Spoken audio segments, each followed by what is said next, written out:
बिस्मिल्लाहिर्रहमानिर्रहीम। अस्सलाम वालेकुम। मेरा नाम मिसबाह कादरी है और आप देख रहे हैं वी प्ले प्राइम। हम मुख्तलिफ लोगों का इंटरव्यू करते हैं और आज इंटरव्यू के लिए जो एक शख्सियत बैठी हुई है उससे मुझे भी बहुत कुछ सीखने का मौका मिलेगा। एक बिल्कुल डिफरेंट जॉनरा के साहब हैं, हमारे साथ मौजूद हैं अहमद सईद साहब। अहमद सईद साहब कमेंटेटर हैं, मैच रेफरी हैं, अंडर 19 खेलते रहे हैं और पाकिस्तान की अंडर 19 टीम के कैप्टन रहे हैं। तो मेरा बहुत बहुत शुक्रिया आपका कि आपने वक्त निकाला और आप आए यहाँ पे। सर तो ये बताइए कि एज ए क्रिकेटर आपके लिए क्रिकेट क्या रखता है हैसियत? क्रिकेट जी, अगर मैं कहूँ कि क्रिकेट के अलावा मैंने कुछ किया ही नहीं ज़िंदगी में आज तक तो गलत नहीं होगा मेरा ख्याल है। बहुत ही छोटी उम्र से स्कूल में मुझे वालिदैन ने डाला, एक बड़े बढ़िया स्कूल में, या जैसे कैम्ब्रिज में आप ज़ाहिर है सबसे अच्छे स्कूल में डालने की अपने बच्चे की कोशिश करते हैं। तो वो उनको बड़ी अर्ली स्टेज में, समझे मैं 5वीं 6वीं में 7वीं में होऊंगा, जब उनको ये समझ आ गई थी कि ये पढ़ाई लिखाई से बहुत ज़्यादा इसका ताल्लुक़ है नहीं। क्योंकि उस स्कूल में भी क्योंकि क्रिकेट लिमिटेड थी लेकिन और स्पोर्ट्स पे ध्यान दिया करते थे। जिमनास्टिक्स हो गई, फील्ड इवेंट्स हो गए और इनकी स्पोर्ट्स डे वगैरह हमारा हुआ करता था। तो उसमें मैं ज़ाहिर है एक्टिव उसका हिस्सा था। क्रिकेट वहाँ बड़ी लिमिटेड थी। एक वक्त पे स्टेज पे आके समझे कि 7वीं जमात में होंगे तो मैंने ये फ़ैसला कर लिया कि जी क्रिकेट को चुन लिया मैंने कि भाई ये अब वो स्पोर्ट है जो इसमें मैंने ज़्यादा मेहनत करनी है या ज़्यादा इंटरेस्ट मुझे। तो वहाँ पे फिर मैं ज़रा लिमिटेड एक्सपोजर था। तो वो ग्रेड्स पे उसका फ़र्क भी पड़ने लगा। मैं थोड़ा फ्रस्ट्रेशंस में भी आ गया कि जो मैं करना चाहता हूँ वो हो नहीं रहा। लकीली मेरे वालिदैन ने भाप लिया और मैं अगर किसी चीज़ का शुक्रगुज़ार हूँ अपने वालिदैन का, उनके तमाम और फ़राइज़ के अलावा, तो वो ये है कि उन्होंने मेरी एक बहन भी है, तो मैं और मेरी बहन हम दोनों को उन्होंने ये आज़ादी दी हमेशा और इस बात को समझा बड़ी अच्छी तरह कि ये बच्चे ख़ुद क्या करना चाहते हैं, इनके अंदर क्या सलाहियत है। क्योंकि मेरी वालदा जो है वो मोंटेसोरियन थी, तो वो ये समझती थी साइकोलॉजी बच्चों की और उनका एक बड़ा पुख्ता यकीन ये था कि हर बच्चे में अपनी एक सलाहियत होती है। मैं यहाँ एक मिनट रोकूंगा। मैं यहाँ बता दूँ कि अहमद सईद साहब जिस बहन का रेफरेंस दे रहे हैं वो कोई आम खातून नहीं है, वो टीवी की मशहूर आर्टिस्ट सानिया सईद है। तो ये सानिया सईद के भाई हैं या सानिया सईद इनकी बहन है, दोनों बातें एक ही हैं। और किसी भी पर्सपेक्टिव में दूसरे को जान सकते हैं। जी साहिब। हाँ, तो बस यही है कि वो लकीली जो इस माशरे में कम होता है, अफसोस है इस बात का, लेकिन बहरहाल ऐसा ही है कि वालिदैन जो हैं वो बच्चों को स्पेस नहीं देते या बच्चों को इंडिपेंडेंट नहीं बनाते अपने फैसले करने में। और उनके डिसीजन को वैल्यू नहीं देते। एग्जैक्टली। और वो एक जो जाल है समझ लिया हमारे माशरे में कि जी यही चीज़ें करनी है, लड़की को ये करनी है, लड़के को ये करनी है, कामयाबी हासिल करनी है, और कामयाबी का भी जो वो क्राइटेरिया वो पैसे कमाना है। बिल्कुल बिल्कुल। तो ये सब चीज़ें जो है, इससे हमारे वालिदैन ने हमको बचा के रखा एक अर्ली स्टेज में। बड़े खुशकिस्मत हैं आप। एग्जैक्टली, जो मैं खुद ये मानता हूँ कि मैं खुशकिस्मत रहा इस मामले में। तो जो शौक़ थे हमारे दोनों बहन भाइयों के, शौक़ थे, हमको वो परसू करने का बड़ा मौका मिला, खुला उन्होंने मौका दिया, इन्वायरमेंट मुहैया किया। जैसे कि मैंने स्कूल का जिक्र किया कि जहाँ मैं उसमें लिमिटेड अपने आप को महसूस कर रहा था, फ़ौरन उन्होंने जो है वो फिर मुझे सेंट पैट्रिक स्कूल में ट्रांसफ़र करवाया कि जहाँ की क्रिकेट टीम और वहाँ के स्पोर्ट्स की वजह से ही वो ज़्यादा मशहूर था, तालीम की वजह से भी, लेकिन ये भी एक स्पोर्ट्स एक बहुत वो था। तो वो मेरी ज़िंदगी का एक बड़ा अहम समझे स्विच था। और उससे ही, जैसे क्रिकेट का आपने खास तौर पे पूछा, तो वो क्रिकेट में आगे जाने का सफ़र मेरा वहाँ से शुरू हुआ। अच्छा। और फिर उसके बाद फिर आप जो है वो खेलते खेलते पहुँचे अंडर 19 तक। हाँ जी। तो अंडर 19 में आपकी कैप्टनसी की बड़ी तारीफ सुनी है, हमने सुना है कि पाकिस्तान टीम के बहुत सारे प्लेयर्स ने आपकी कैप्टनसी में जो है वो खेला है। तो ज़रा नाम गिनवाएंगे कौन कौन लोग थे जिन्होंने आपकी कैप्टनसी में जो है वो क्रिकेट खेली है? हाँ जी, वो हमारा बैच जो है वो बड़ा, अगर आप कह लें अंडर 19 क्रिकेट का, तो बड़ा गोल्डन सा एरा था वो। अच्छा। जिस में मैं खुशकिस्मती से मैं भी उसका हिस्सा था और कप्तानी करने का मुझे मौका मिल गया।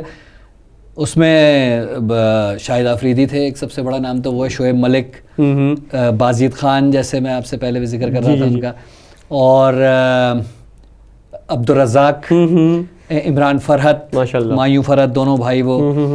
तो ये इंटरनेशनल प्लेयर्स सारे, खुर्रम मंजूर बाद में कराची की जब मैंने कप्तानी की तो वो मेरे साथ खेले, लेकिन ये है कि बड़ा अच्छा वक्त गुजरा और बहुत कुछ जैसे मैंने कहा कि एक बड़ा सुनहरी दौर था वो, उससे बहुत सारे प्लेयर्स प्रोड्यूस हुए, तकरीबन पूरा बैच ही जो है वो नेशनल टीम में आके खेला है। बिल्कुल बिल्कुल, मतलब सबने आके कहीं ना कहीं किसी न कहीं स्टेज पे आके पाकिस्तान के लिए कुछ ना कुछ काम किया है।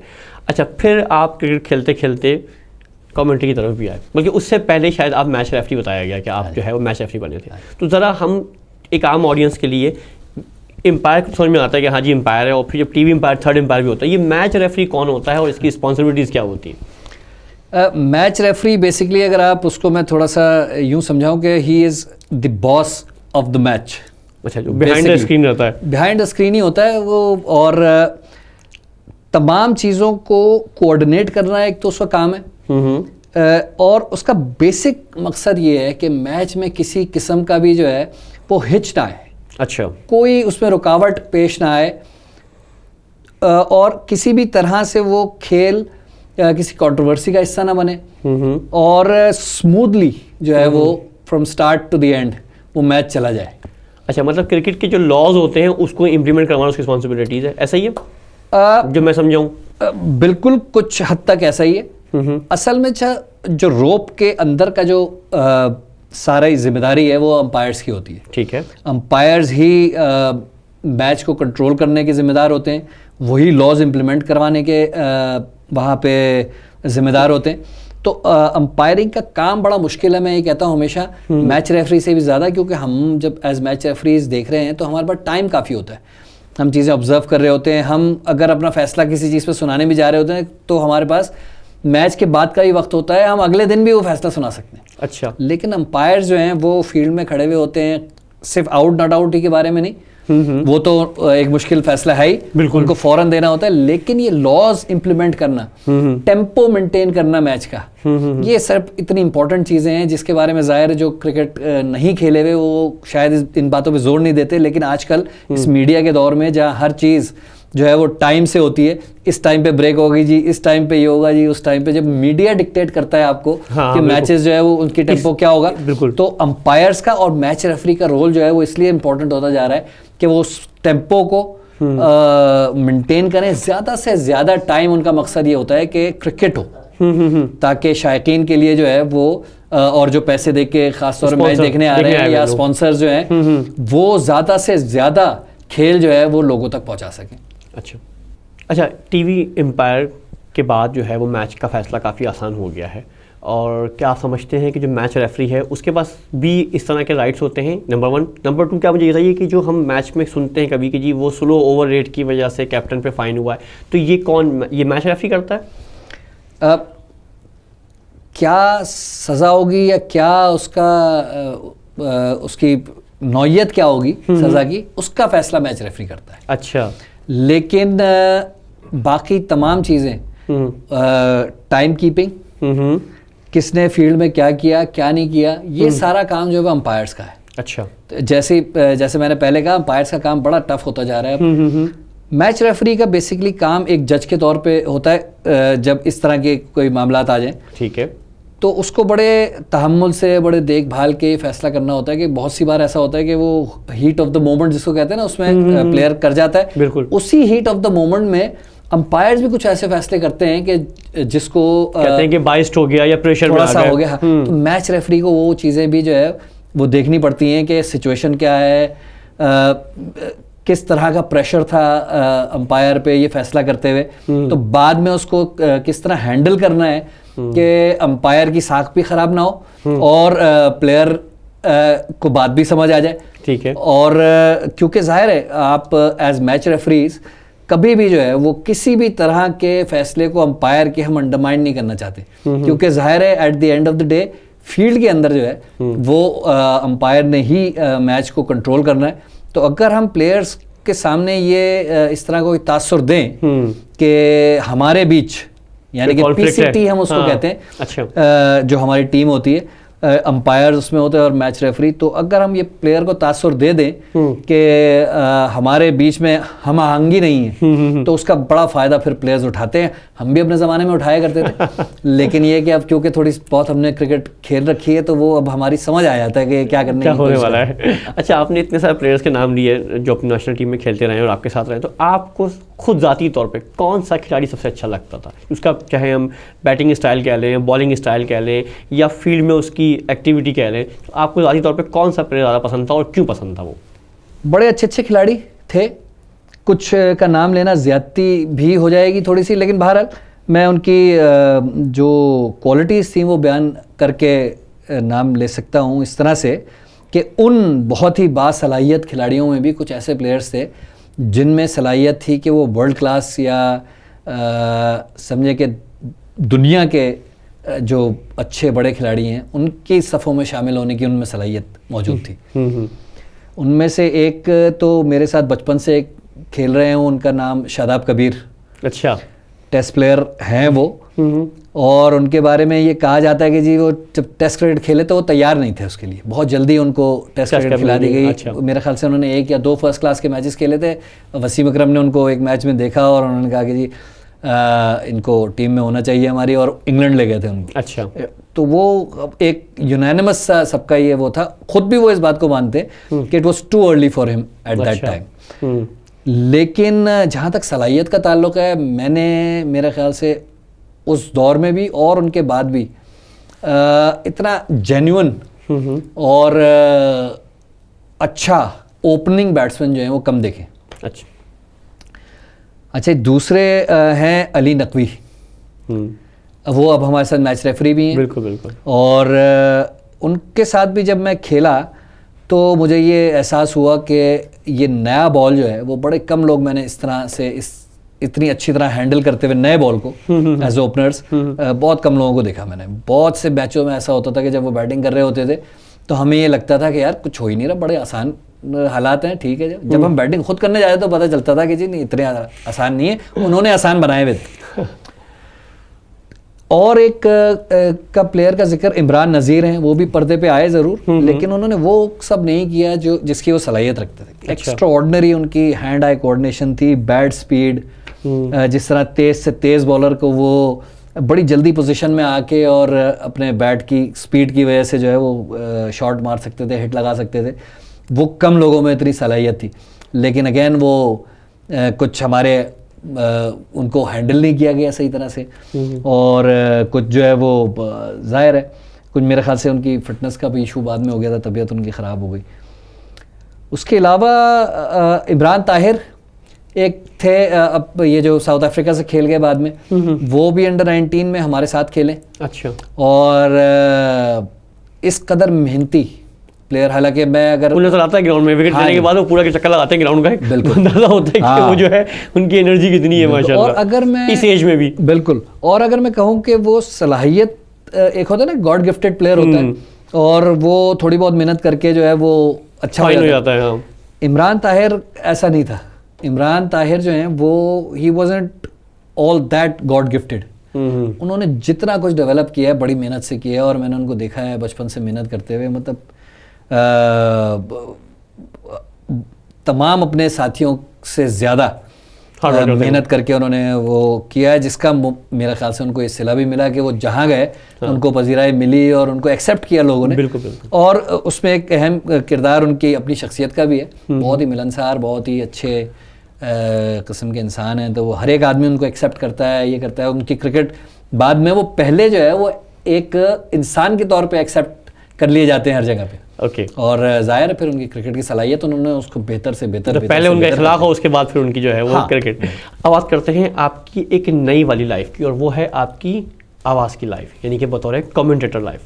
तो कमेंट्री में कब आना हुआ, कैसे आना हुआ? कमेंट्री में आए हुए तो मुझे बहुत ज़्यादा अरसा नहीं हुआ, तकरीबन 2 या 3 साल से मैं कमेंट्री अब कर रहा हूँ, ये लाइव स्ट्रीमिंग्स और टेलीविज़न पे। लेकिन ये है कि मुझे शौक़ बहुत था एक तो पढ़ने का क्रिकेट के बारे में, इसलिए वो आप वो कह लें कि लफ्ज़ों का कुछ ख़जाना मेरे पास मौजूद था। क्रिकेट की टर्म्स ख़ास होती हैं, जैसे आप बड़े कमेंटेटर्स रिची बेनो और ये और कुछ बड़े नाम टोनी ग्रेग, इन लोगों को हम बचपन से सुनते आ रहे हैं और बड़े शौक से मैं वो उनकी न सिर्फ कमेंट्री सुनता था बल्कि उनका जो टेक्स्ट है लिखा हुआ है, उन्होंने आर्टिकल्स वगैरह लिखे हैं, वो मैंने बड़ा शौक था मुझे पढ़ने का। तो लफ्ज़ों का एक जो खास क्रिकेट की टर्म्स होती हैं वो मेरे पास मौजूद था। और क्योंकि क्रिकेट ही पैशन रहा है ज़िंदगी भर, ये तो उस पर बात करने का शौक भी बहुत ज़्यादा है। तो अब हर एक से जब बात करते थे तो वो कहते कि भाई तुम ये टीवी पे बैठ के कर लो जब इतनी बातें करनी है तो वो एक ज़रिया बना आहिस्ता आहिस्ता। लेकिन जैसे मैं आपसे अभी कह रहा था कि शौक बहुत अरसे से था, लेकिन उसका पाथवे क्या है ये पता नहीं था, समझ नहीं आ रही थी कि कहाँ से जो है वो जाया जाए और इसमें दाखिल हुआ जाए। तो बाजिद खान हमारे साथ खेले हुए भी हैं दोस्त, अब आजकल कमेंट्री में उनका एक नाम है, उनसे मैंने जिक्र किया एक बार, तो फिर उन्होंने वो मुझे तरीक़ेकार उसका समझाया, बताया कि कौन सा जो है वो किस तरह से जो है वो परसू किया जा सकता है इसको। कैसा एक्सपीरियंस रहा कमेंट्री का? अब तक का तो बहुत अच्छा है, बहुत मज़ा आता है बातें करने में क्रिकेट पर, और लोगों से मिलने में। बड़े अच्छे अच्छे नए लोग, दोस्तियां अब कमेंट्री में हो गई हैं। हाँ, तो मैं अपना सवाल आपसे ये पूछने वाला था कि कमेंट्री रूम में जो है आपको लगता है कौन सा बंदा ऐसा जिसके साथ बैठ के आपको महसूस हो कि आपकी हमारी केमिस्ट्री बड़ी अच्छी बन रही है और हम बड़ी देर तक और बड़े अच्छे इन्वायरमेंट के अंदर गुफ्तगू कर सकते हैं? तकरीबन सारे ही अब तक जितने ये तो सियासी जवाब हो गया ना, थोड़ा सा मतलब नहीं, असल में इसलिए ज़्यादा बेहतर वो मुझे ये लगता है कि ये जवाब इसलिए ज़्यादा मौजू है क्योंकि मैं अभी एक समझे एक स्टूडेंट के तौर पे वहाँ बैठता हूँ उस कमरे में। तो हर एक से जो उनकी अच्छी चीज़ें होती हैं और जो वो, क्योंकि मैं उसको ग्रास्प करने की कोशिश करता हूँ, तो हर एक से केमिस्ट्री जो है मेरी इसलिए अच्छी बन जाती है। कभी आप सोच रहे हैं कि आप लर्निंग फेज में अभी? एग्जैक्टली। अच्छा, ये बताए कौन ऐसा कमेंटेटर ऐसा लगता है कि यार ये क्यों बैठ गया कि भाई अब ये अगले 5 ओवर की कमेंट्री करना काफ़ी मुश्किल हो जाएगा?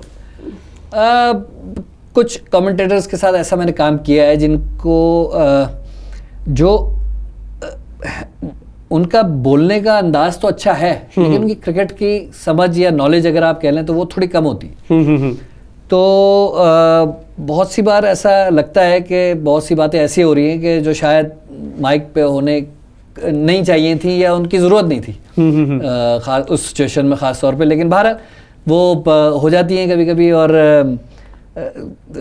वो भी एक लर्निंग फेज है कि कौन सी चीज़ें जो है वो आपको अपनी कमेंट्री में से नहीं करनी। हाँ, राइट। अच्छा अहमद साहब, ये बताइए जो हिस्ट्री रही है या हम भी बचपन से क्रिकेट सुनते हुए चले आए हैं, जो कमेंटेटर होते हैं वो यूजली क्रिकेटर्स ही होते हैं और ज़्यादा उनकी क्रिकेट नॉलेज ज़्यादा होती है। लेकिन यहाँ ये भी देखने में आया है कि ऐसे लोग भी कमेंट्री कर रहे हैं जो ज़िंदगी में क्रिकेट नहीं खेली है। तो आपके ख्याल में ज़्यादा बेहतर कौन सा कमेंटेटर है और उसमें दिक्कत क्या आती है? कमेंट्री जो है वो ज़ाहिर ये प्लस पॉइंट है मैं कहूँगा क्रिकेट खेलना। और अगर आपने जैसे इतने बड़े बड़े नाम लिए, रिची बेनो हो गए, टोनी ग्रेग हो गए, ये सारे ज़ाहिर है बेहतरीन क्रिकेटर्स थे अपने ज़माने के। जब गेम को एनालाइज करने की बात आती है तो ये बड़ा ज़रूरी होता है कि कुछ ना कुछ आपने क्रिकेट खेली भी हो, आपने कुछ वक्त गुजारा हो। उन लोगों के दरमियान जो अब खेल रहे हैं या उससे पहले कि जिनका कमेंट्री हो रही है, जिनका जिक्र हो रहा है क्रिकेट के बारे में, तो वो आपको हेल्प आउट ज़रूर करता है। लेकिन हाँ, मैं ये ज़रूर कहूँगा कि क्रिकेट की कमेंट्री में अल्फाज का ज़ख़ीरा होना जो है वो बहुत ही अहम बात है। क्रिकेट की टर्मिनोलॉजी तो ज़ाहिर है वो चाहिए ही, लेकिन उसके अलावा भी आपको बहुत सी चीज़ें, जुमले बनाना, हाँ, कनेक्टिविटी बिटवीन द लाइंस और उनको लिंक करना उन तमाम चीज़ों को। जो ऑडियंस क्रिकेट देखना चाह रही है, जो कमेंट्री सुन रही है, उनके लिए इम्पोर्टेंट क्या बात है? वो जो कि उस ग्राउंड के अंदर हो रहा है या उसके साथ कनेक्टेड है?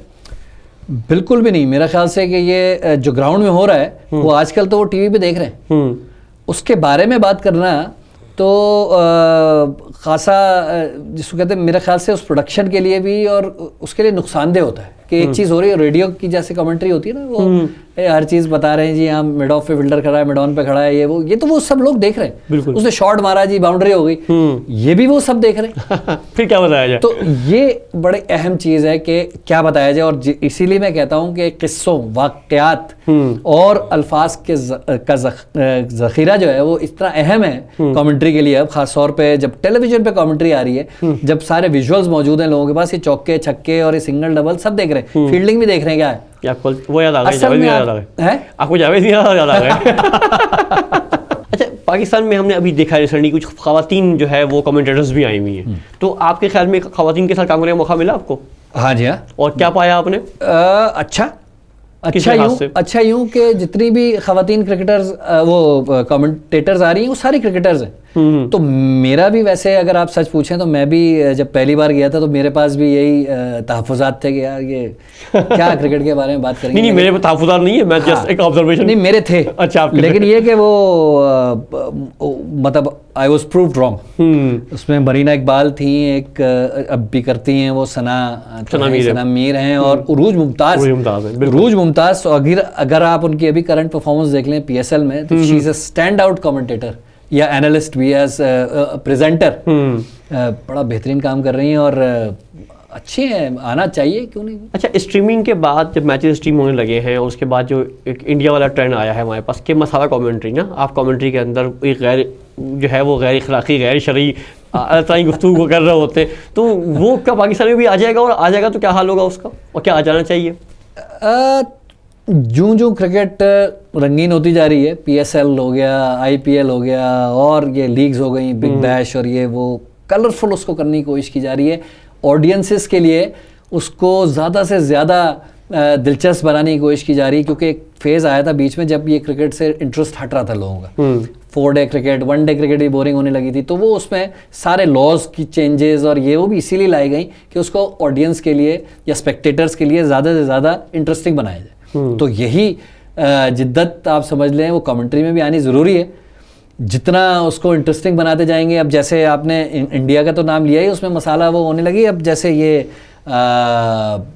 जो ये न्यूजीलैंड के फास्ट बॉलर थे डैनी मॉरिसन, वो देखे ना कैसा एक फ्लेवर देते हैं ना, तो सिर्फ इंडियंस की बात नहीं है, वो ओवरऑल दुनिया भर में अब ये आता जा रहा है कि वो एक अलग तरह का फ्लेवर। हाँ, मैंने एक चैनल देखा था जिसमें एक प्रोग्राम चल रहा था और उस पर क्रिकेटर्स बैठे हुए थे, तो बुलाते हैं किसी क्रिकेटर को और उसकी वो तमाम हरकतें जो उन्होंने ग्राउंड में की होती हैं वो सब एडिट करके रखी हुई होती हैं और वो दिखाते जाते हैं, उससे जस्टिफाई करते हैं कि तुमने क्यों किया था, और वो बड़े उस पर तफरीह भी कर रहे होते हैं, उसको मजाक भी बढ़ा रहे होते हैं उसका। चलें, फिर ये बताइए कि तमाम कमेंटेटर्स में फिर भी कोई ना कुछ पसंद होगा ना, एक नाम बता दें मुझे, एक मेल में और एक फीमेल में। मेल में तो तारिक सईद। अच्छा। क्योंकि वो जुमले अगर आप उनके देख लें, वो मैं तो उनको तारीखी जुमले कहता हूँ कभी कभी, ख़ास तौर पे जैसे अभी वो अगर आपको याद हो शोएब मलिक ने जब वो स्कोर किया था, उन्होंने कहा था कि जी वो दर्जी जब तक जिएगा तब तक सिएगा, क्या बात है वो। अब ये लफ्ज़ों का और ये उसका ज़ख़ीरे की जो मैं बात कर रहा हूँ वो है, हालांकि क्रिकेट नहीं खेली हुई उन्होंने, बहुत ज़्यादा क्रिकेट को एनालाइज करने की कोशिश भी नहीं करते, ये भी बड़ी अच्छी बात है उनकी कि उनको अपनी लिमिटेशन भी पता है कि बहुत ज़्यादा क्रिकेट को जो है डिटेल में वो एक्सप्लेन नहीं कर पाएंगे, तो जो उनका स्पेशलिटी है वो उस पर रहते हैं और उसको उस पर बड़ी कमांड है। हाँ, उसमें उनकी आवाज़, उनकी जो है वो अल्फाज का ज़ख़ीरा और लोगों चीज़ों का आपस में मिलाना। और फीमेल कमेंटेटर में उरूज मुमताज़ ने मुझे बड़ा इम्प्रेस किया इस बार, स्पेशली PSL में उनकी presentation, the flow with which he is commentating बहुत ज़बरदस्त है। अच्छा, एक सवाल है, ये सवाल बड़ा इंपॉर्टेंट है। जब हम देखते हैं मैच के बाद प्रेजेंटेशन सेरेमनी हो रही होती है, तो क्या आपने ऑब्जर्व किया कि इंडियन जो प्रेजेंटर होते हैं या कमेंटेटर होते हैं वो जो है वो क्रिटिसाइज़ करते हैं पाकिस्तानी प्लेयर्स के ऊपर?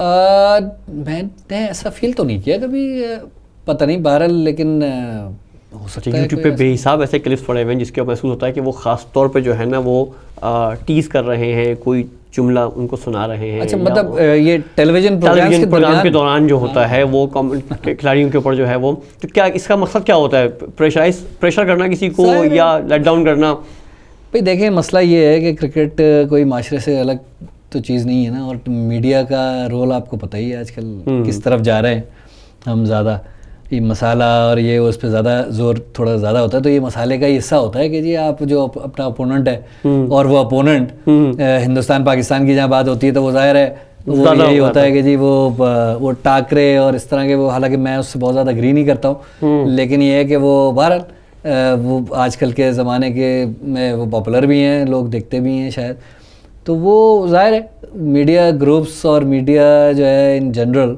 वो ट्रेंड्स और इस पे ज़्यादा जोर देता है। क्वालिटी क्या होनी चाहिए, अच्छी चीज़ क्या होनी चाहिए, इस पे ज़्यादा कम ध्यान हो गया है, जोर भी कम हो गया है, तो वो ज़्यादा ज़ाहिर है। अच्छा, अभी थोड़ा सा वापस आते हैं फैमिली की तरफ। और बताया कि आपकी वालदा जो है वो मॉन्टेसरी टीचर थी और सिस्टर आपकी माशाल्लाह एक बड़ी मशहूर आर्टिस्ट हैं। आपके फादर क्या करते थे? वालिद का ताल्लुक़ मेरा थिएटर से था, वो लिखत पढ़त। अच्छा, अब ये भी मैं बताता चलूँ कि मैं अब ट्रांसलेशंस करता हूँ चीज़ों की, मुख्तलिफ ड्रामों की भी पहले किया करता था, टर्किश ड्रामे और ये होते थे उनकी भी करता था, लेकिन किताबों तो आप टर्की ज़बान जानते? नहीं, वो इंग्लिश में उसकी स्क्रिप्ट आती थी, वहाँ से ट्रांसलेट करता था। फिर बहुत से ऐसे प्रोग्राम्स होते हैं NGOs के, ये वो मैं ट्रांसलेट करता हूँ, तो वो मैं इसलिए बता रहा हूँ ये कि वो मैंने अपने वालिद से लिया। अच्छा, वो वालिद जो है वो मेरे लिखने का भी उनको शौक़ था और तर्जुमे किया करते थे वो। बहुत से जो स्टेज प्लेज हैं, वो दस्तक एक थिएटर ग्रुप था उनका, जिसमें असलम अजहर और मंसूर सईद, मतलब मेरे वालिद जो है उन्होंने वो साथ शुरू किया था। तो वो उसमें जो है वो प्लेज बड़े बड़े बहुत मशहूर प्लेज हैं, जैसे ब्रेख्त एक राइटर है, उसका एक प्ले था गैलीलियो, वो उन्होंने ट्रांसलेट किया। और गौर की एक राइटर है, उसका कुछ प्लेज थे बड़े, उन्होंने वो ट्रांसलेट तो किया। ये आप अदब व आदाब से निकल के जो है वो ग्राउंड में आ गए। हाँ, और कभी आपको ख्याल आया कि बहन को देखते हुए कि मुझे भी टीवी पे एक्टिंग करनी चाहिए?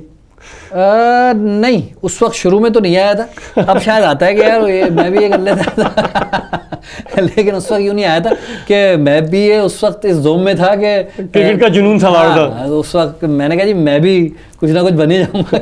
अच्छा, अगर आप क्रिकेट नहीं खेलते तो क्या करते फिर? क्रिकेट अगर मैं नहीं खेल रहा होता तो मेरा ख्याल से मैं अपने एजुकेशन की किसी फील्ड में होता, क्योंकि उसका माहौल हमारे पास, घर का माहौल जो है ना वो तालीम वाला था। वो ये तो क्योंकि मेरे वालिद को शौक़ था इसका थिएटर और इसका और जो सानिया ने उसको कैच कर लिया। लेकिन मेरे लिए मुझे जो है ना उसमें बहुत ज़्यादा था। मैंने बचपन में मैंने भी स्टेज के प्लेस किए हैं यहाँ पे, और टेलीविज़न पे भी एक बार काम किया है। लेकिन अच्छा, माशाल्लाह। और मैंने प्रोडक्शन भी की है अपनी, भाई वाह। तो प्रोड्यूस भी किया है 2 प्लेज टेलीविज़न पे, लेकिन वो मुझे बहुत ज़्यादा जो है वो अपील नहीं किया कभी वो चीज़। कभी आपका को ख्याल आया इमरान खान को देखते हुए कि आपकी भी सियासी जमात होनी चाहिए या इलेक्शन लड़ना चाहिए? नहीं, बिल्कुल भी नहीं। क्यों? नहीं, बस वो सियासत ज़रा टेढ़ी खीर है, बेहतर यही है कि वही लोग करें। आपको देख के लगता है कि आपने कभी ग्राउंड में सियासत नहीं की होगी? नहीं, मैंने बल्कि मैं उसके बड़ा खिलाफ रहा हूँ हमेशा। आमतौर पे अगर मुझे याद आ रहा है ये क्रिकेट में हमारे दौर में बहुत हुआ करता था कि जी पंजाब का है, ये सिंध का है, ये कराची का है, वो लाहौर का है। तो मैं इस बात पे बड़ा जोर दिया करता था, क्योंकि मेरे ज़ाहिर है मेरी ट्रेनिंग ऐसी थी और मेरी घर का माहौल भी ऐसा था। घर का माहौल ऐसा था कि वो ख़ास तौर पे जो है एक ख़ास एफर्ट मैंने की है। अगर वो दोस्त जो मेरे साथ खेले हैं सारे, वो जितना मुझे जानते हो वो ये जानते होंगे बात कि ख़ास तौर पे अपने अंडर 19 के दिनों में भी और फिर बाद में भी फर्स्ट क्लास वगैरह में भी आके मैंने ये इसको कर्व करने की कोशिश की हमेशा कि यार अगर पाकिस्तान के लिए खेल रहे फिर तो ये पंजाब और लाहौर और ये वो तो कोई मतलब सवाल ही कोई पैदा नहीं होता। लेकिन अगर आप अपने शहर के लिए भी खेल रहे हैं, कराची के लिए भी खेल रहे हैं, तो सिर्फ इस बात पे किसी को बुरा भला कहना या दुत्कारना या उसको गलत समझना कि वो किसी और शहर का है या किसी और ज़बान का है या तो ये एक्सेप्टेबल नहीं है। सिर्फ क्रिकेट ही में नहीं, ये ज़िंदगी में ही एक्सेप्टेबल नहीं होना चाहिए। बदकिस्मती से हम गलत तरफ जा तो ज़रूर रहे हैं इस माशरे में, लेकिन ऐसा होना नहीं चाहिए। बिल्कुल सही कह रहे हैं। जब हम बात करते हैं कि तासुब नहीं होता, जैसे आप बात करेंगे तासुब नहीं होना चाहिए, लेकिन हमने ये देखा है कि कराची और सिंध के लोगों का इंडक्शन टीम में कम होता है, तो क्या वजूहात हैं उसकी? कुछ तो वजूहात हैं यहाँ पे सिलेक्शन क्राइटेरियाज़ की। यहाँ पे सिस्टम नहीं, पाथ जो है वो कभी भी नहीं था और अभी भी डेवलप होने में उसको टाइम लग रहा है कि जो टॉप परफॉर्मर्स है वो सामने उभर के आ जाए, 20 का 25 का 30 लोगों का एक ग्रुप बन जाए, वो सेलेक्टर्स के सामने आए कि जी ये टॉप परफॉर्मर्स हैं, इन 30 में से आपने लेने। तो जो हमारा माजी रहा है, मसला ये होता था कि ये पाथवे क्योंकि नहीं था, तो इसलिए बहुत सी बार जो है वो कप्तानों को उस पाथवे से हट के लोगों को देखना पड़ता था और उसका फ़ायदा भी पाकिस्तान को हुआ। जैसे कि जावेद मियादाद साहब ने वसीम अकरम को एक दिन देख लिया, इमरान खान साहब ने जो है वो वक़ार यूनुस साहब को देख लिया, आकिब जावेद को देख लिया, इंज़माम को देख लिया, अगर वो इस सिस्टम में रहते तो शायद इतनी जल्दी, लेकिन वो तो जल्दी पहुंच गए, लेकिन उनके ऐसे बहुत सारे जो नहीं पहुंच सके। जी हाँ, ये बिल्कुल एक वैलिड सवाल है। जो इस सिस्टम में शामिल हैं, जो परफॉर्मेंसेस दे रहे हैं, बहुत से ऐसे रह भी गए लोग। एक तो उसमें चीज़ समझने की ये है कि लाखों लोग क्रिकेट खेलते हैं पाकिस्तान में, टीम में 15 ने आना है। ज़्यादतियाँ होती हैं, मैं मानता हूँ, ये मैं नहीं कहता कि ज़्यादतियाँ नहीं होती, लेकिन बहुत सी बार जो है वो, जैसे आपने कराची का सवाल किया कि कराची के साथ ज़्यादती होती है। 3 करोड़ के शहर में से अगर टीम के अंदर एक मेंबर भी कराची का नहीं है, हाँ तो ये तो मतलब किसी भी फार्मूले से साबित नहीं होता। इसका मतलब ये कराची के 3 करोड़ लोग क्रिकेट नहीं खेलना जानते। लेकिन या इतने सारे जो ग्राउंड बने हुए हैं यहाँ पे, वहाँ पे क्या शादियाँ हो रही हैं? हाँ, ये ऐसा है, शादियाँ होने लगी हैं वहाँ पे। लेकिन ये है कि वो जिस ज़माने में मैं खेला, उस ज़माने में अंडर-19, मेरी अंडर-19 में, यानी कि मैं जिसका कप्तान था, उसमें 5 लड़के कराची के हुआ करते थे। अच्छा। उसके बावजूद कराची जब मैं वापस आता था और कराची के ओहदेदारान से मैं बात करता था, वो ये कहते थे कि यार आप सपोर्ट नहीं कर रहे कराची को। मैं कहता था जी, मैं क्या आप चाहते हैं कि क्या किया जाए इसके बारे में। 5 तो ऑटोमेटिक सिलेक्शंस थी, ये मैं आपको गिनवा सकता हूँ उनके नाम। तो फरहान आदिल एक हुआ करते थे प्लेयर, हसन रजा, शादाब कबीर, अहमद सईद, और विकेट कीपर एक हमारे कराची के हुआ करते थे, वो शकील, और कराची के ही रहे हैं पाकिस्तान टीम में भी ऊपर तक अक्सर विकेट कीपर्स। तो ये वो फिर ये ओहदेदारान की समझ और उनकी विजन की का भी प्रॉब्लम था कि वो कहते थे कि यार 5 प्लेयर्स तो ये ऑटोमेटिक सिलेक्शन है, इसमें आपका क्या काम है? तो उन प्लेयर्स को आप खिलाएं ना जिन जो वैसे सिलेक्शन में नहीं आ रहे। अब अगर वो सिलेक्शन में नहीं आ रहे तो उसकी कोई ना कोई वजह जरूर होगी, या तो इन सब प्लेयर से वो कम है, या जो दूसरे खेल रहे हैं उनसे वो कम है। मैं फिर ये कहता हूँ कि ज्यादती होती है, ऐसा नहीं होता कि ज्यादती कराची वालों के साथ नहीं होती, लेकिन ज्यादती पंजाब वालों के साथ भी होती है, ज्यादती सियालकोट में भी प्लेयर्स के साथ हो जाती है, ज्यादती गुजरावाला में भी प्लेयर्स के साथ हो जाती है, लाहौर के भी कुछ प्लेयर्स के साथ ज्यादती हुई है। तो उसको एक, मेरा ख्याल से, मेरा अपना ज़ाती ख्याल ये है कि सिर्फ इस तरह से देखना जो है वो थोड़ी ज्यादती यूं है, सेल्फ है कि वो सिर्फ कराची वालों के साथ नहीं होती, वो पूरे सिस्टम की खराबी की वजह से, सिस्टम की खराबी की वजह से पूरे ऑल ओवर पाकिस्तान लोगों के साथ ज्यादतियां हो रही हैं। जिस सिस्टम को आपने बनाया है, अगर आप उस सिस्टम में से लोगों को उठा के उनको प्रमोट नहीं करना चाहते, तो या तो उस सिस्टम को ख़त्म कर दें। आप बैठ जाएं, उनसे कहेंगे जी मैं खुद ही सेलेक्ट कर लूँगा सब कुछ, छोड़ें जो खेल रहे हैं लोग बेकार हैं। अगर आपने वो बनाया है तो फिर उस सिस्टम के बाहर से जो लोग आ रहे हैं, चाहे वो कराची के आ रहे हों, चाहे वो कराची के बाहर के आ रहे हों, चाहे वो KPK के आ रहे हों, कहीं के भी आ रहे हों, फिर वो ज़्यादती ही कहलाएगी। क्योंकि जो लोग इस सिस्टम से नीचे से लड़ते हुए आ रहे हैं और मेहनतें करते हुए आ रहे हैं, वो जाहिर है उनका हक पहले। अच्छा, एक अच्छा प्लेयर आपकी नज़र में क्या होता है? मतलब एक कॉम्पैक्ट होता है कि ये इंग्रीडियंट्स होने चाहिए, ये 5 चीज़ें उसमें होनी चाहिए, तो एक अच्छा प्लेयर बनता है। तो एक अच्छा क्रिकेट प्लेयर जो है वो किन चीज़ों की कम्बिनेशन से बनता है? एक तो जी प्लेयर में सबसे अहम चीज़ जो है वो कंसिस्टेंसी ऑफ परफॉर्मेंस है। लेकिन वो बात की बात है, सबसे पहले तो उसकी मेहनत, सैक्रिफाइस। लोग आमतौर पे, कोई भी स्पोर्ट हो, सिर्फ क्रिकेट की बात नहीं करता मैं, कोई भी स्पोर्ट हो, अगर आप प्रोफेशनली उसको खेलना चाहते हैं या एक अच्छे लेवल पे जाना चाहते हैं उसको लेकर, तो बड़ी कुर्बानी मांगता है वो। लोग आमतौर पे इसको समझते नहीं। और ये इससे भी मैं रिलेट करूंगा कि कराची में जो प्लेयर्स के साथ ज्यादतियाँ की बात आप कर रहे थे, वो क्यों होती है, ये मेरी अपनी ऑब्जर्वेशन है। यहाँ कुर्बानी देने का रिवाज नहीं है, यहाँ कुर्बानी देने का रिवाज कम है। कम यूं है कि जो प्लेयर्स आए हैं उन्होंने दी हैं कुर्बानियां, लेकिन बहुत से जो रह गए और जो हम उनको ज्यादती के जुमरे में ले आते हैं कि जी इनके साथ ज्यादती हो गई, उन्होंने अपने साथ बड़ी ज्यादतियां की। अच्छा, मिसाल के तौर पे मसलन ये है कि सैक्रिफाइस से, जब मैं सैक्रिफाइस का लफ्ज़ इस्तेमाल करता हूँ तो कहने का मतलब ये होता है कि एक ख़ास तरह की फिटनेस, एक ख़ास तरह की तैयारी चाहिए होती है आपको क्रिकेट का मैच खेलने के लिए अगले दिन सुबह। कराची में एक सबसे बड़ा प्रॉब्लम जो मैंने ऑब्जर्व किया था अपने दौर में, चाय के होटल में बैठना बड़ा ज़रूरी है रात को 12-1 बजे तक। ठीक है जी, पान, गुटखा, सिगरेट, ये बड़ा ज़रूरी है।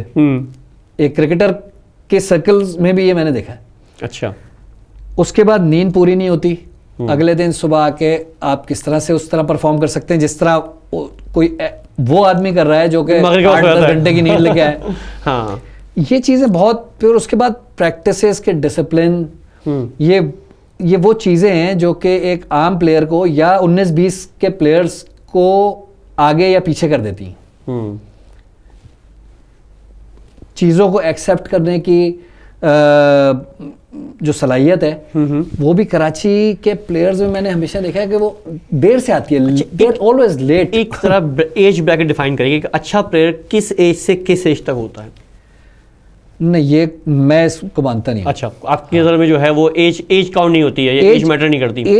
एज काउंट नहीं करती लेकिन ये मैं ज़रूर कहूँगा कि बहुत जल्दी किसी प्लेयर को एक ऐसी स्टेज पे खिलाना जिसका तजुर्बा उसके पास नहीं है, उससे नीचे वाली स्टेज का, जैसे कि मैं एक मिसाल के तौर पे कह सकता हूँ कि बड़े आसानी के साथ और अथॉरिटी के साथ मैं कह सकता हूँ कि अंडर 19 से उठा के अगर आप किसी प्लेयर को टेस्ट क्रिकेट खिला देंगे तो वो गड़बड़ ही होगी मोर टाइम्स देन नॉट।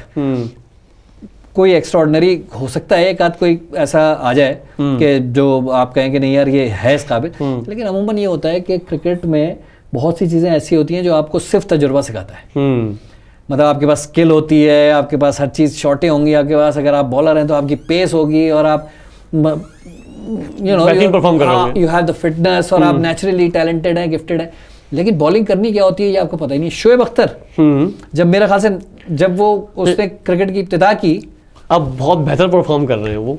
पर मैं शोएब अख्तर मैं वो ले गया था, शोएब मलिक पे ले गया था। अच्छा, शोएब, हाँ, तो शोएब मलिक की परफॉर्मेंस जो है वो वक्त के साथ साथ क्या हो गई है और निखरती चली जा रही है। हाँ, अच्छा, एक इसी जो है वो कॉन्टेस्ट में बात करें कि मोहम्मद आसिफ एक बहुत अच्छे जो है वो हमारे खिलाड़ी थे। मेरा साथी ख्याल है कि इसमें ज़ाया कर दिया गया है, आप क्या कहते हैं?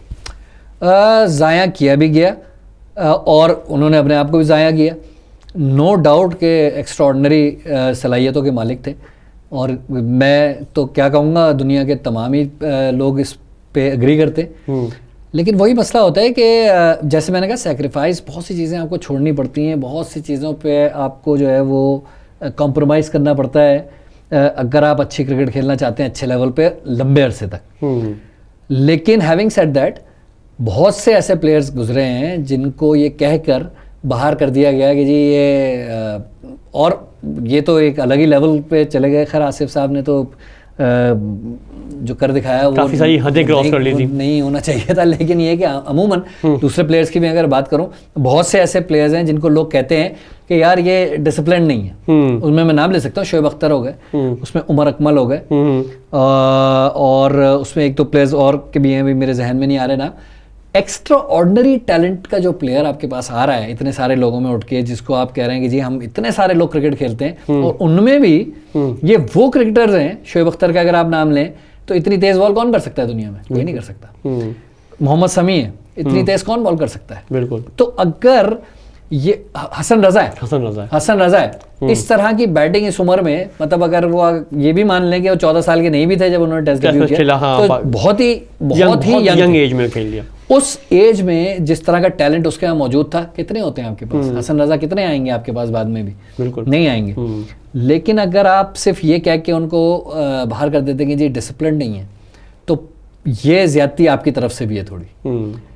इतने सारे साइकोलॉजिस्ट, इतनी बड़ी बड़ी आपने टीमें और ये सारे लोग बिठा के क्यों रखे हुए हैं जब आप एक बच्चे को 18, 19, 20 साल के बच्चे को सुधार नहीं सकते हैं या उसको इन लाइन नहीं ला सकते, या उसको ये समझा नहीं सकते कि क्या जिंदगी में प्रायोरिटी जरूरी है और क्या नहीं है।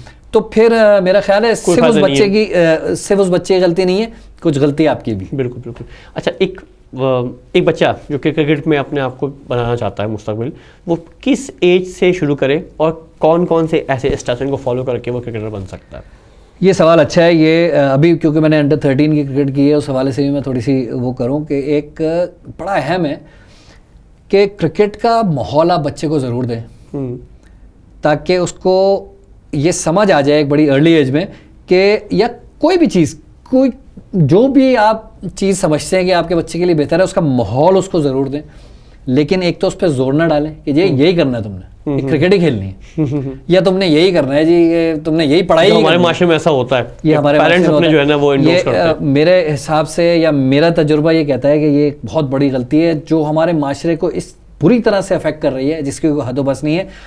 वो लोग जो बहुत ही अच्छी कमेंट्री कर सकते थे, वो आज जो है वो ऑफिस में बैठे हैं। जो बहुत ही अच्छी, मेरे ख्याल से अगर अब मैं ऐसी मिसाल दूं, बहुत अच्छी बस चला सकते थे या जहाज उड़ा सकते थे बहुत अच्छा, वो आज जो है वो बेचारे कहीं किसी कैंटीन में काम कर रहे हैं।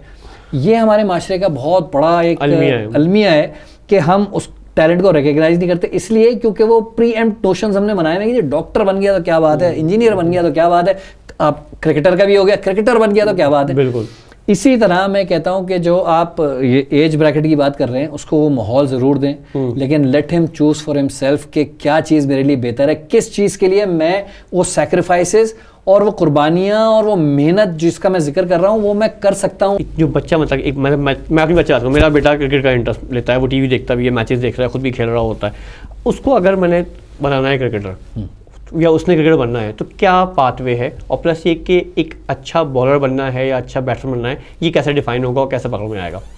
देखिए कुछ चीज़ें जो है ना वो तो नेचुरल होती हैं। बैटिंग और बॉलिंग की आप जो बात कर रहे हैं बड़े छोटी उम्र से है, आपको बड़ा वाज़े तौर पे अंदाज़ा हो सकता है बच्चे का, जब आप अगर आप कोचिंग वगैरह के थोड़े से सेटअप में जाके देखें तो 12 साल के 10 से लेके 13 साल के बच्चे जहाँ खेल रहे हो वहाँ बड़े वाज़े तौर पे कुछ बच्चों के साथ ये कह सकते हैं, उनको देखते ही पहली नज़र में यार ये बैटिंग करेगा ये या ये जो है बॉलिंग करेगा। उनकी बॉडी लैंग्वेज, उनका एक ख़ास चीज़ में इंटरेस्ट और बहुत सी चीज़ों में उनका जो अंदाज होता है हर चीज़ करने का, बात करने का। फास्ट बॉलर है जैसे, अब फास्ट बॉलर जो है वो 12 साल 13 साल की उम्र में आपको यूं पता चल सकता है कि उसका एक अलग अंदाज होता है बाकी तमाम और बच्चों में। 12-13 साल का बच्चा धीमा होता है, थोड़ा डरा हुआ होता है, थोड़ा सहमा हुआ होता है। वहाँ पे उन डरे सहमे बच्चों में जिनको क्लैरिटी नहीं होती कि यार मुझे क्या करना है, वहाँ आपको एक फास्ट बॉलर नजर आ जाएगा जो फुर्तीला होगा, उसने सबको दबाया हुआ होगा मतलब वो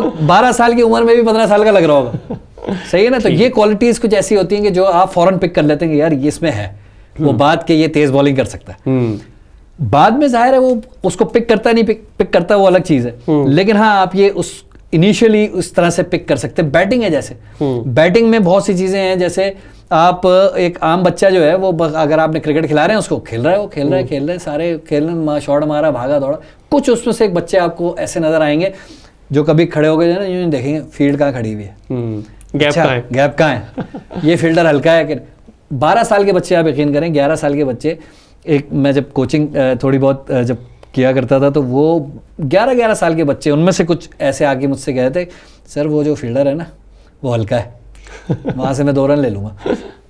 ये अब आपकी कोचेज और उनकी नज़र होती है या उनका ये सलाहियत उनमें होनी चाहिए कि वो ये जज कर सके या ये है बैट्समैन जो आगे जाके जो है ना। बाकी तो बच्चे ये सब ऑब्जर्व नहीं कर रहे, ये चीज़ें नहीं देख रहे कि फील्डर कहाँ खड़ा हुआ है, क्यों खड़ा हुआ है, हल्का कौन है और अच्छा कौन है, ये तो नहीं देख। इसने आके मुझसे क्यों कहा, इसका मतलब है कि ये बैटिंग या कोई भी बॉलिंग या जो व्हाटएवर वो करना चाहता है उसमें ये बाकी लोगों से कुछ ज़्यादा सोच रहा है या इसकी समझ थोड़ी सी ज्यादा है उनसे, हाँ। उस उम्र में भी, तो ये एक चूज करने का एक तो बहुत अच्छा तरीका होता है। हाँ। लेकिन मैं ये जरूर इस बात पे जोर दूंगा कि चीज़ें उम्र के साथ साथ इवॉल्व होती हैं, चेंज होने लगती हैं चीज़ें। बहुत से फास्ट बॉलर के तौर पे स्टार्ट करते हैं, बाद में जाके कुछ लोगों की बॉडी उस तरह डेवलप नहीं हो पाती, कमजोर रह जाते हैं, तो वो ये फिर फैसला करते हैं यार कि क्रिकेट तो खेलनी है, हाँ। क्योंकि क्रिकेट उनका पैशन होता है, क्रिकेट खेलने का शौक होता है या कोई भी स्पोर्ट खेलने का शौक होता है, तो वो फिर अपनी चीज़ों को चेंज करते हैं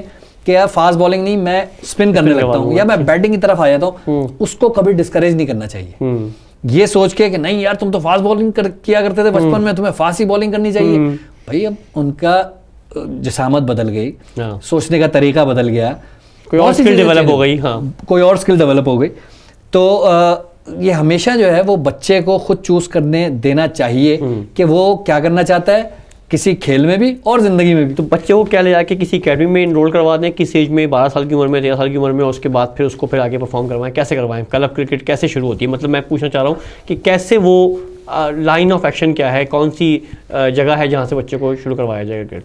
देखिए जी, हमारे ज़माने में तो ये होता था कि अब मैं अपने ज़माने से शुरू करता हूँ, हालांकि मैं अपने ज़माने की बात करने का बहुत ज़्यादा शौकीन नहीं हूँ, लेकिन मैं शुरू वहाँ से कर रहा हूँ कि हमारे ज़माने में ये होता था कि वो बच्चा जिसको क्रिकेट खेलनी है या जिसको कोई भी खेल खेलना है वो अपना रास्ता तो खुद तलाश कर लेता था। भाई मैं अपना जिक्र आपको बता सकता हूँ कि हमारी वालदा जो है वो हमसे कहती थी कि मगरिब की अजान से पहले घर आ जाना है तुम्हें। 5 बजे हमें निकलने की इजाज़त होती थी घर से बाहर, मगरिब की अजान से पहले आपको घर आ जाना है। रोज़ पिटते हुए आते थे क्रिकेट खेलते हुए समझ ही नहीं आती थी कौन सी नमाज, कौन सी अजान, क्या हो गई, क्या वक्त क्या हुआ है, क्या वक्त हो गया, अंधेरा हो रहा था, पिटते हुए आ रहे होते थे। तो उस वक्त लोग जो हमारे बड़े थे वो देख के कहते भाई ये क्रिकेटर बनेगा। ठीक है ना। तो वो एक खास एज में चूज किस तरह से, या हमने क्या चूज अपना पाथवे करना है, वो जो है ना वो एक डिफाइन नहीं था, डिफाइंड नहीं, लेकिन वो खुद ब खुद हमने चूज करना होता है, और खुद ब खुद चूज करता है, चाहे आप उसको कितना रोक लें। आप मुझे कितना भी रोक के, अम्मा ने मेरी कहा हो, अब्बा ने मेरे कहा हो कि भाई पढ़ ले, इम्तिहान होने वाले हैं, मैं कहता कि पहले मैच खेल लें, इम्तिहान की भी तैयारी कर लेंगे। एक ये रवैया जो है वो मेरा था, जो मुझे दूसरे बच्चों से मुख्तलिफ करता था। तो लोगों ने देख के, वो ये रवैये देख के समझ गए कि ये क्रिकेटर बनेगा। खुशकिस्मती से मेरे माँ बाप ने भी समझ लिया, आमतौर पे माँ बाप नहीं समझ पाते। ठीक जी अमर साहब, अब हम आते हैं क्विक फायर राउंड के ऊपर, थोड़ा सा पर्सनल भी हो जाएगा और उम्मीद करते हैं आप क्विक जवाब देंगे इसका। Favourite food? Nihari. Favourite colour? लाल। फेवरेट, अच्छा वो बॉल की वजह से? नहीं, मेरे नाम की वजह से। Good, okay. Favourite book? Play है गैलीलियो, ब्रेख्त का। ओके। फेवरेट शायर? फैज़ अहमद फैज़। कोई शेर सुना दे। बल्कि शायर बहुत से हैं, फैज़ हैं, फैज़ का मुझे शेर क्यों नहीं याद आ रहा अभी, गालिब हैं जैसे, गालिब का एक शेर मैं अब मैं आपसे ये नहीं पूछूंगा कि गालिब देखी आपने। हाँ, लेकिन मैं गालिब का एक शेर सुना सकता हूँ आपको। थी बिनातुन नाशे गर्दूं दिन के पर्दे में नेहा, थी बिनातुन नाशे गर्दूं दिन के पर्दे में नेहा, शब को उनके जी में क्या आई कि उरियां हो गई। वाह। Favourite heroine? कहाँ की? कहीं की भी। ब्रुक शील्ड्स एक हुआ करती थी। बिल्कुल बिल्कुल, हाँ, वो मेरी बहुत फेवरेट। नहीं वो आप ही की नहीं, और बहुत सारे लोगों की फेवरेट होती थी। Okay. Favourite cricket player? Allan Border. Favourite commentator? Richie Benaud. Favourite umpire? Simon Taufel. Simon Taufel. Okay. अच्छा, आपने क्रिकेट भी खेली, आपने कमेंट्री भी की, आपने मैच, कोई बहुत ही दिलचस्प वाक़या क्रिकेट का जो आपके साथ, क्या ग्राउंड में या ग्राउंड के बाहर पेश आया हो? वाक़यात तो बहुत से हैं, और वो बहुत से ऐसे वाक़यात हैं जो मैं शायद कैमरे पे बयान भी ना करूँ। वो एक ड्रेसिंग रूम कोड, वहाँ से बाहर बात नहीं करनी चाहिए। लेकिन बाहर मैं एक आदत कुछ प्लेयर्स की होती है जिनको मैं ज़रूर बताना चाहता हूँ, जो मैं दोबारा उस बात पे आऊँगा कि सैक्रिफाइस क्या चीज़ होती है, सेल्फ असेसमेंट क्या चीज़ होती है, और वो कितनी ज़रूरी होती है आपके करियर में। एक हमारे प्लेयर थे, हबीब बैंक के एक बैट्समैन थे, बहुत मशहूर, और बहुत फर्स्ट क्लास का उनका बेहतरीन रिकॉर्ड है, और इंटरनेशनल क्रिकेट नहीं खेल सके, लेकिन खेलनी चाहिए थी उनको, बहुत ज़बरदस्त प्लेयर थे। उनके बारे में एक बड़ा मशहूर वो है किस्सा कि वो लोग उनका मजाक भी उड़ाते हैं, जो उनके ज़माने वो हमसे पहले के थे, ज़ाहिर है हमसे बहुत सीनियर थे, तो वो लोग उनके जो दोस्त यार हैं और जो उनके साथ खेले हुए हैं, वो मजाक उनका उड़ाया करते थे कि जिस दिन वो आउट हो जाया करते थे ना जल्दी, तो वो उस दिन चाहे ग्राउंड से होटल कितनी भी दूर हो, चाहे वो 1 किलोमीटर दूर हो, 5 किलोमीटर दूर हो, 10 किलोमीटर दूर हो, वो बस में नहीं जाया करते थे उसके बाद, आउट होने के बाद। अच्छा, पहले जाते थे। वो अपने आप को ये सज़ा दिया करते थे कि यार कि मैंने क्या ये शॉट मार दिया है, मैं किस तरह आउट हो गया, वाह, मैं जो हूँ पैदल जाऊँगा। अच्छा। और वो खुद ये कहा करते थे कि मैं रास्ते में फिर सोचता हो जाता था मैं क्यों आउट हुआ, क्या मैंने गलती की, आज मैंने वो ऐसे क्या चीज़ कर दी जो मैंने कल नहीं की थी, जिसकी वजह से मैं इस तरह आउट हो गया। तो वो एक सैक्रिफाइस और जिसकी मैं बात करता हूँ वो ये चीज़ें उसमें आती हैं, इसी वजह से जो है आप फिर जाके जो है वो चीज़ें अचीव करते हैं। जी अमर साहब, बहुत बहुत शुक्रिया आपका कि आपने वक्त निकाला। अच्छा, क्रिकेट एक ज़ाहिर पाकिस्तान के लिए एक बाइंडिंग फोर्स की हैसियत रखता है, और फिर अहमद साहब अंडर-19 कैप्टन भी रहे हैं और कमेंट्री भी करते हैं, और अब जबकि क्रिकेट की बहुत ज़्यादा इवॉल्व हो गई है और बहुत सारी चीज़ें इसमें ऐड हो गई हैं, इसमें मार्केटिंग, कमर्शियल और सियासत सब कुछ शामिल है इसके अंदर। तो अहमद साहब को मदऊ करने का मकसद ये था कि इससे आम ऑडियंस की नॉलेज में इजाफा हो और वो उस पॉइंट ऑफ व्यू से देखें कि एक कमेंटेटर या एक मैच रेफरी और एक साबका खिलाड़ी क्रिकेट को कैसे देखता है और कमेंट्री में कौन कौन से फ्लेवर्स ऐड होने चाहिए। तो अहमद साहब, मुझे बड़ा मज़ा आया बात करके, उम्मीद है कि आप भी बोर नहीं हुए होंगे। बहुत बहुत शुक्रिया वक्त निकालने का। Thank you. तो ये थे अहमद साहब, आई होप कि आपको मज़ा आया होगा। नेक्स्ट प्रोग्राम में किसी और अच्छे से गेस्ट के साथ दोबारा हाजिर होंगे। देखते रहिए वी प्ले प्राइम।